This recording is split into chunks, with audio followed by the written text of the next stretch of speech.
ಏನಾಗಲ್ಲ, ಇಷ್ಟಿದಾಗುತ್ತೆ. ಇದ್ರ ಬಗ್ಗೆ ನಾನು ಸಾಕೆಟ್ ಬಗ್ಗೆ ನಿಮ್ಗೆ ಹೇಳ್ಬೇಕು ಅಂತಂದರೆ,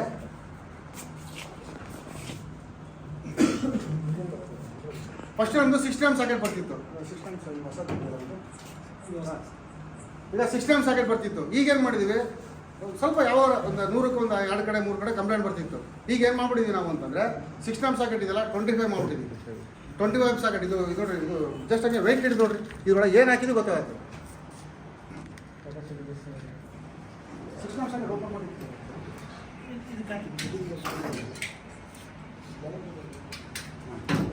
ಈಗ ನೋಡ್ರಿ, ಇದಕ್ಕೆ ವೆಯ್ಟ್ ಆಗಬೇಕು ನೋಡ್ರಿ, ಇದಕ್ಕೆಲ್ಲ ತುಂಬ ಹೆವಿ ಮಾಡಿದ್ದೀವಿ ನಾವು. ಇದು ಹೊಸದಿದ್ದು ಬಂದಿರೋದು. ಈಗೆಲ್ಲ ಬರೋ ಐಟಮ್ ಎಲ್ಲ 6 amp socket up to 6 amp ಸಾಕೆಟ್ನ 25 ಆಮ್ ಸಾಕೆಟ್ ಅಂತ ಮೆನ್ಷನ್ ಮಾಡೋಕ್ಕಾಗಲ್ಲ. ನಾವು ಅದರಲ್ಲಿ 25 ಆಮ್ಸ್ ಲೋಡ್ ಹಾಕ್ಬೋದು ಅಂತೇಳಿ ಅದನ್ನು ಮೆನ್ಷನ್ ಮಾಡಿ 25 ಆಮ್ಸ್ ಲೋಡ್ ಹಾಕಿ 25 ಆಮ್ಸ್ಗಿಂತ ಏನು ಜಾಸ್ತಿ ಇದು ಮಾಡ್ತಾರೆ ಅಲ್ವಾ. ಇದು ವೆಯ್ಟ್ ಮಾಡಿ ಗೊತ್ತಾಗುತ್ತೆ.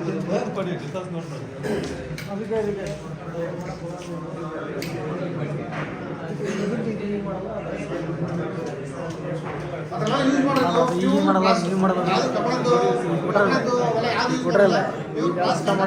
ಮತ್ತೆ ಅದನ್ನು ತೋರಿಸ್ಬಿಡ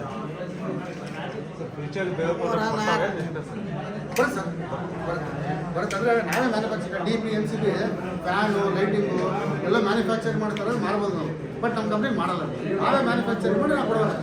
ಒಂದ್ಸತಿ ಮನೆಗೆ ಹಾಕಿದ್ವಿ ಅಲ್ಲ ನೋಡ್ರಿ